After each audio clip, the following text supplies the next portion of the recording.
RS Harapan Masyarakat, didirikan pada tahun 1920-an, merupakan sebuah rumah sakit tua yang terletak di pinggiran kota. Bangunan bersejarah ini awalnya dikenal sebagai tempat yang memberikan harapan dan kesembuhan bagi banyak orang. Namun, seiring berjalannya waktu, rumah sakit ini menjadi terkenal dengan sejarah kelam yang melingkupinya. Bangunan rumah sakit ini bergaya kolonial, dengan dinding-dinding yang terbuat dari batu bata merah dan jendela-jendela besar berjeruji besi. Di bagian depan, terdapat taman yang dulunya terawat rapi, namun kini dipenuhi dengan ilalang tinggi dan patung-patung tua yang terkikis oleh waktu.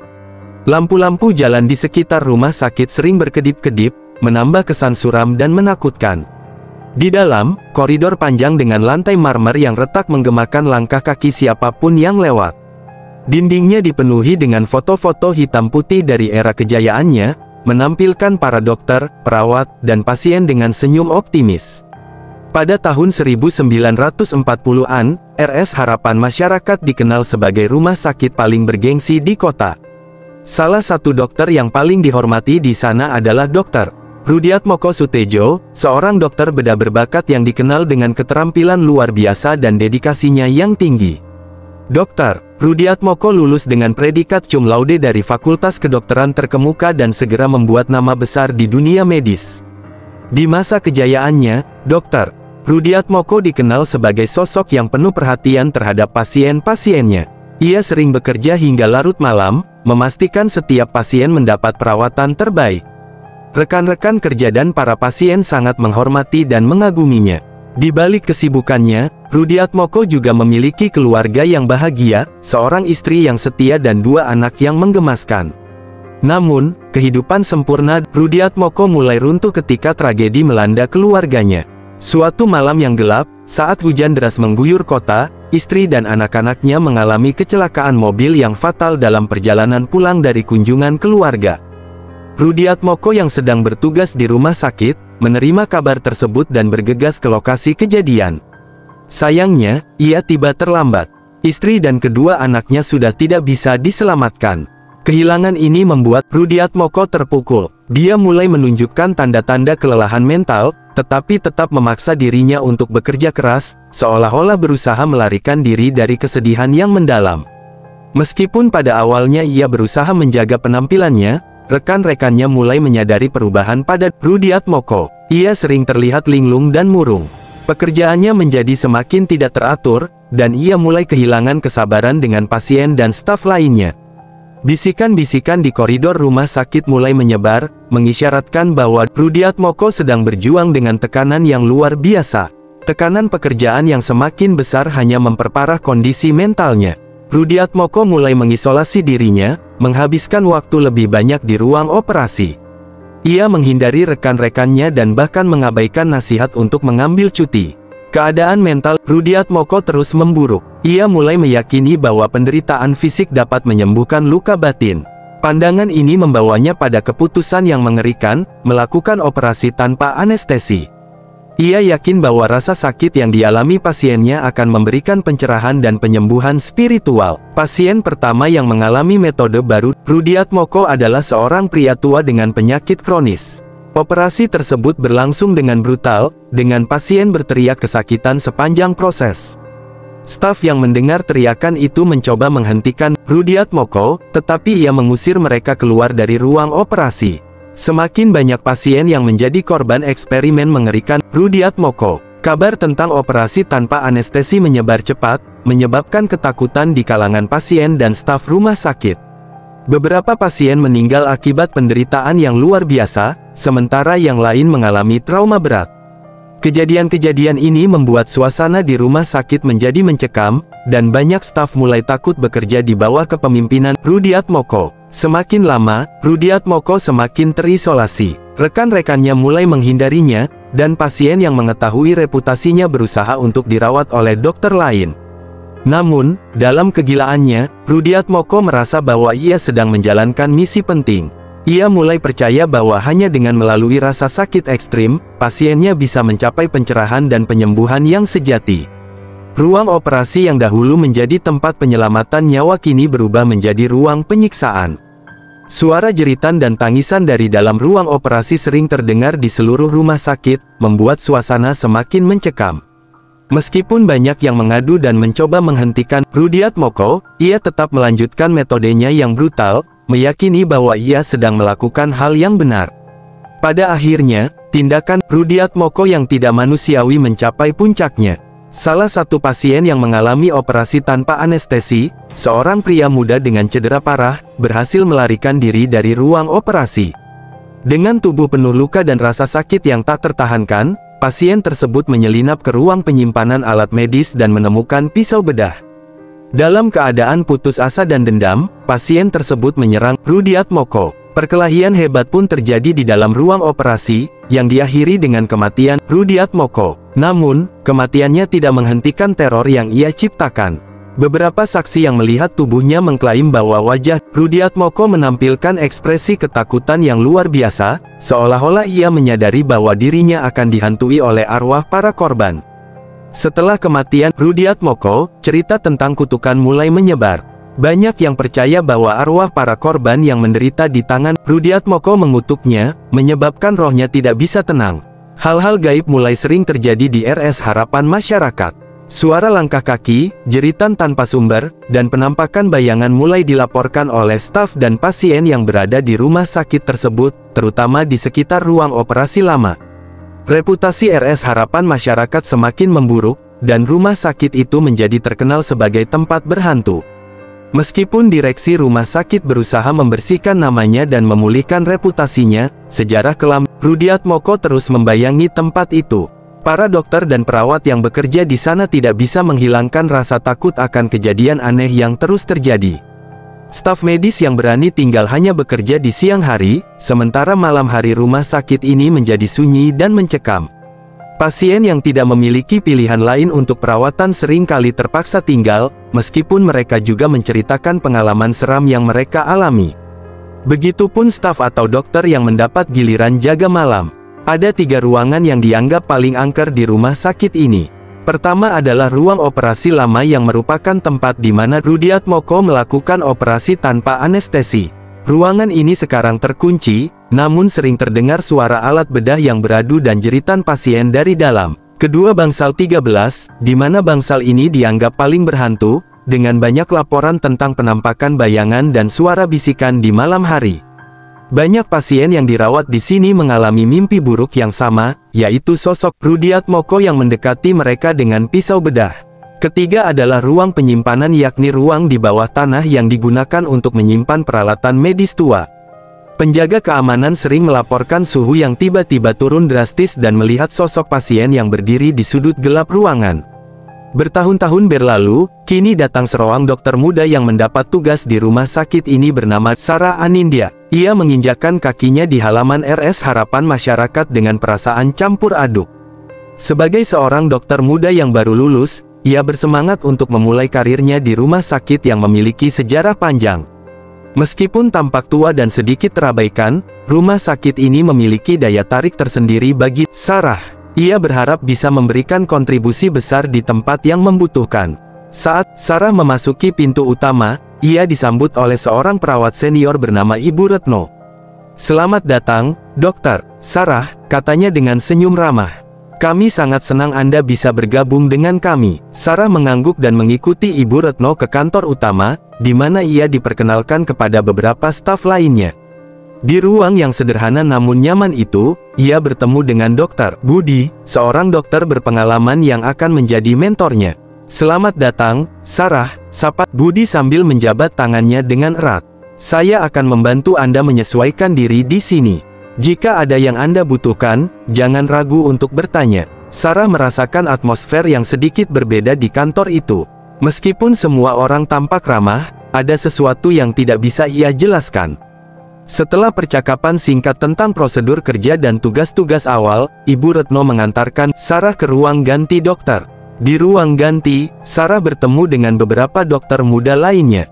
Saat ia sedang mengganti pakaian, ia mendengar bisikan-bisikan pelan di sudut ruangan. Sarah penasaran dan mendekati sekelompok dokter yang tampak berbicara serius.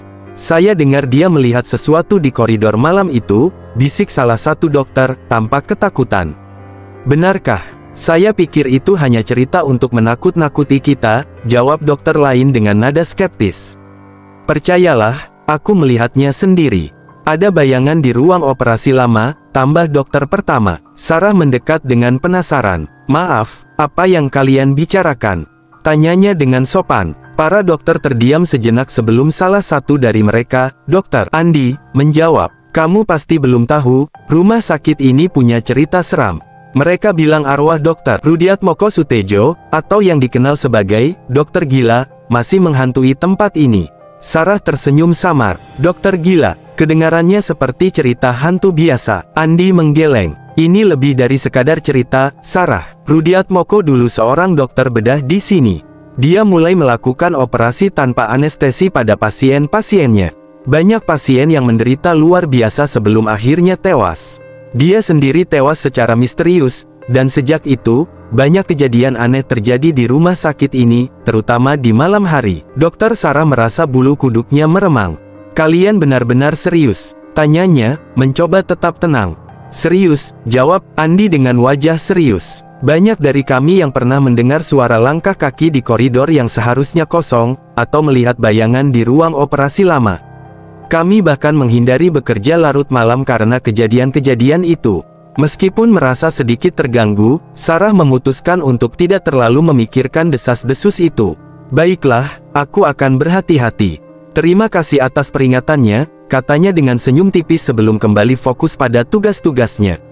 Hari pertama, Sarah di RS Harapan Masyarakat berakhir dengan banyak pikiran di kepalanya.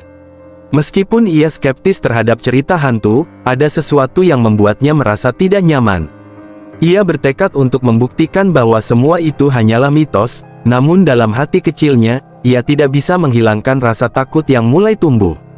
Dengan semangat yang tetap tinggi, Sarah bersiap menghadapi tantangan dan misteri yang mungkin ada di rumah sakit tua itu. Sedikit demi sedikit, ia mulai menyadari bahwa RS Harapan Masyarakat menyimpan lebih banyak rahasia daripada yang ia bayangkan.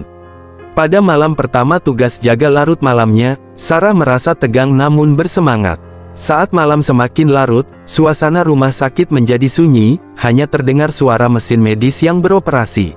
Sarah sedang memeriksa laporan pasien di ruang kerjanya ketika ia mendengar suara langkah kaki di koridor.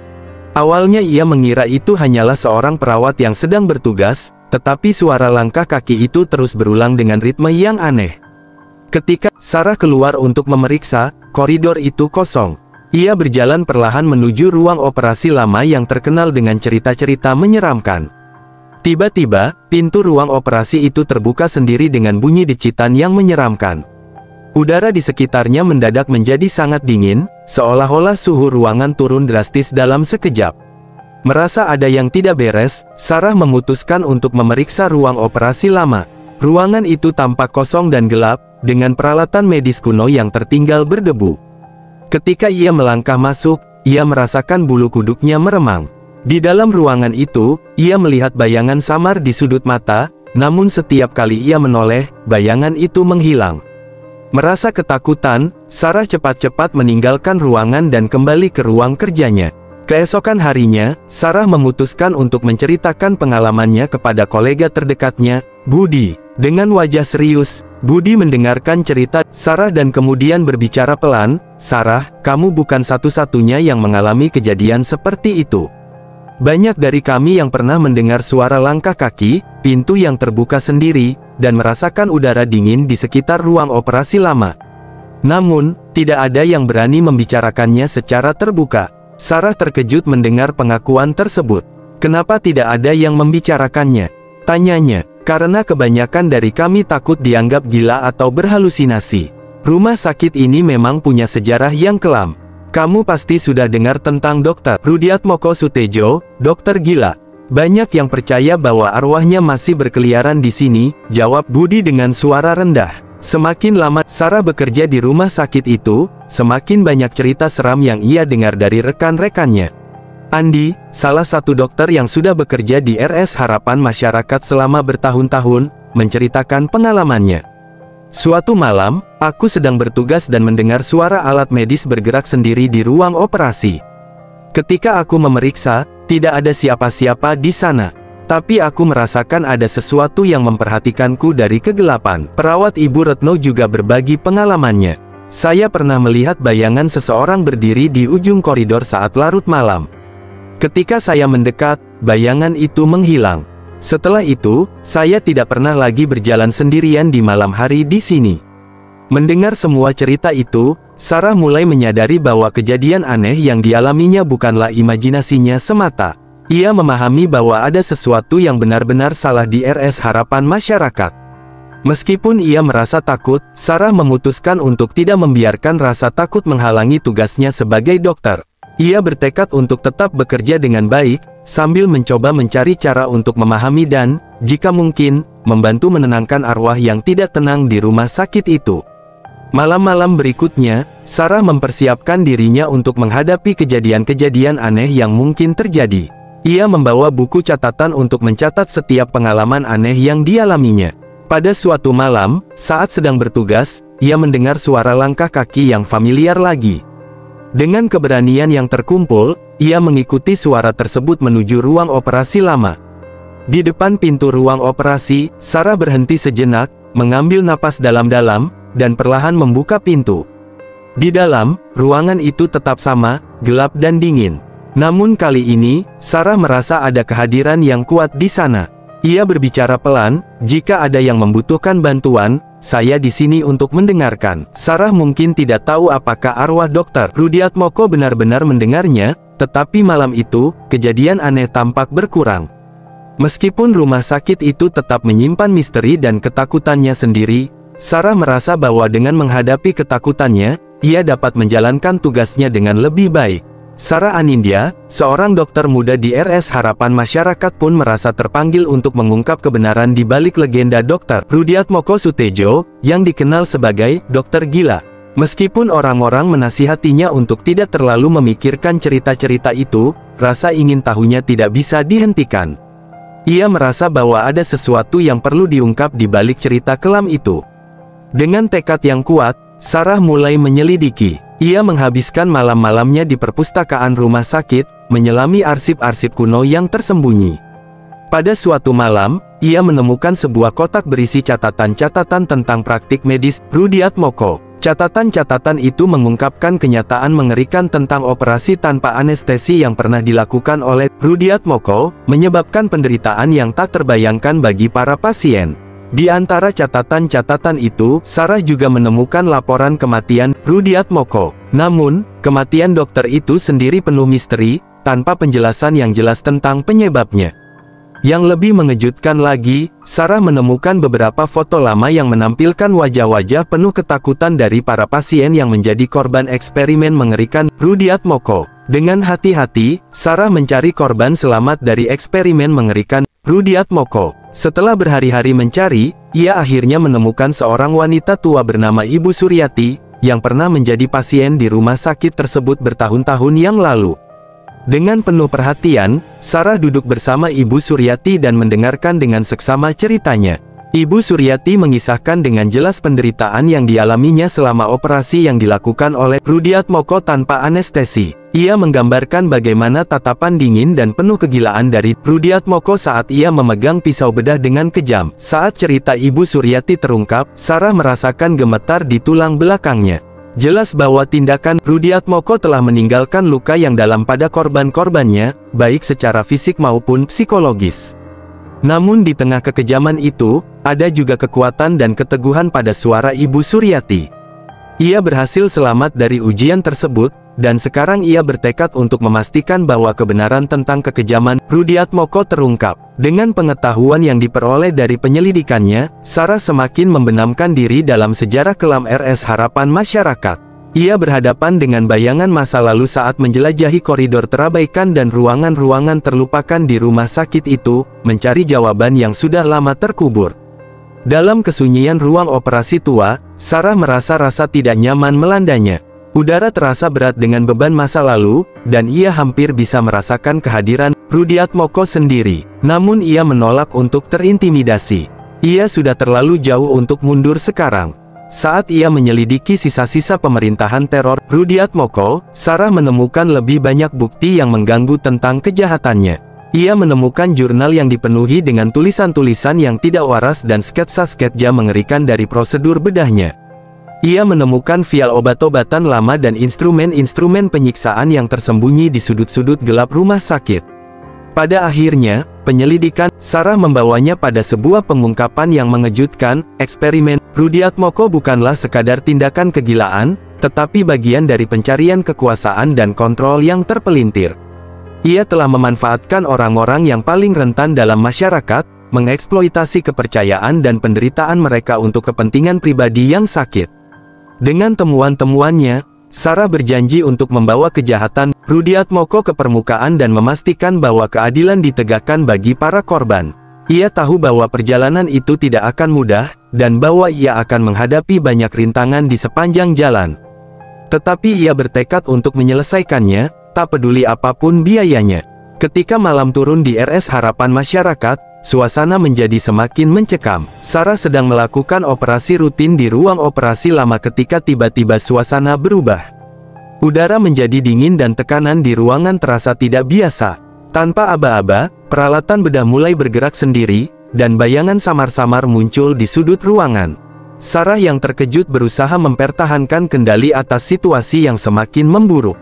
Namun, arwah Rudiatmoko semakin aktif, menciptakan kekacauan di sekitar ruang operasi. Peralatan bedah terlempar ke segala arah, lampu operasi berkedip-kedip, dan pasien-pasien mulai berteriak histeris tanpa alasan yang jelas. Dengan hati-hati, Sarah mencoba berkomunikasi dengan arwah yang mengganggunya. "Rudiatmoko, apa yang Anda inginkan?" tanyanya dengan suara yang bergetar. "Mengapa Anda masih berada di sini?" Melalui percakapan yang menegangkan, Sarah mulai memahami bahwa arwah Rudiatmoko terjebak dalam siklus penderitaan abadi. Dengan setiap operasi yang ia lakukan tanpa belas kasihan, ia menambahkan luka-luka baru pada jiwa-jiwa yang terperangkap di antara kehidupan dan kematian. Arwahnya tidak bisa tenang, terjebak dalam siklus kegelapan yang tak berujung. Meskipun terkejut oleh penemuan ini, Sarah merasa bertanggung jawab untuk membantu arwah yang terjebak ini. Dengan tekad yang kuat, ia memulai misinya untuk membawa kedamaian pada arwah Rudiatmoko dan para korban yang menderita di tangannya. Setelah menyaksikan teror yang dilakukan oleh arwah Rudiatmoko, Sarah memutuskan untuk mencari bantuan dari seorang paranormal terkenal di kota tersebut. Dengan harapan bahwa ritual khusus yang dimilikinya dapat mengusir arwah yang mengganggu itu, Sarah memutuskan untuk mencobanya sebagai langkah terakhir.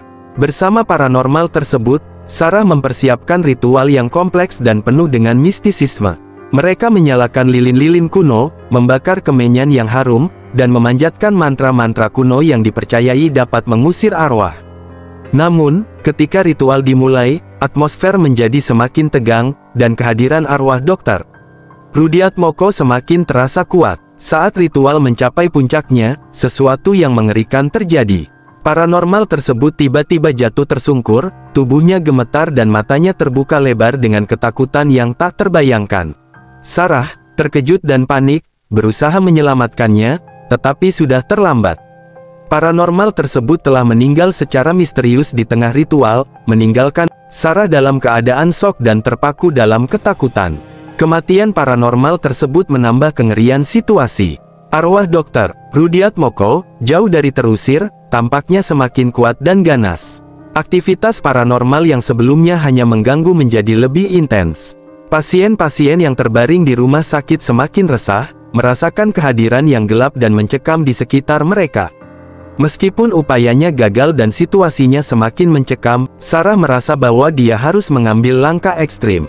Dengan hati yang berat, dia memutuskan untuk meninggalkan RS Harapan Masyarakat untuk selamanya.